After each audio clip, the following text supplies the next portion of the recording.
Coast গার্ডের ২ অভিযান, গাঁজাসহ এক মাদক কারবারি ও বিদেশি মদ জব্দ। চ্যানেল পূর্ব বাংলার শিরোনাম শুনলেন, এখন বিস্তারিত। সেন্ট মার্টিনের জেটিঘাট সংলগ্ন এলাকায় ২৫শে এপ্রিল ২০২৬ তারিখ শনিবার সন্ধ্যা ৬টায় coast guard station Saint Martin কর্তৃক গোপন সংবাদের ভিত্তিতে একটি বিশেষ অভিযান পরিচালনা করা হয়। অভিযান চলাকালীন একটি সন্দেহজনক সার্ভিস বোটে তল্লাশি চালিয়ে প্রায় ৬০,০০০ টাকা মূল্যের ২ কেজি গাঁজাসহ একজন মাদক কারবারিকে আটক করা হয়।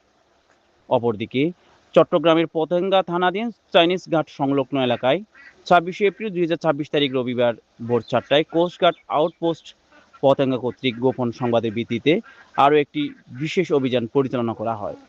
অভিযান চলাকালীন উক্ত এলাকা হতে প্রায় ৮৮,১৫,০০০ টাকা মূল্যের ২১৫ বোতল বিদেশি মদ হুইস্কি জব্দ করা হয়।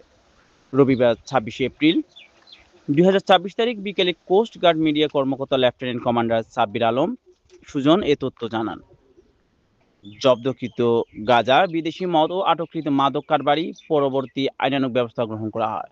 তিনি আরো বলেন, মাদকের ভয়াল তাবা থেকে তরুণ প্রজন্মকে রক্ষায় কোস্ট গার্ড ভবিষ্যতেও এ ধরনের অভিযান অব্যাহত রাখবে।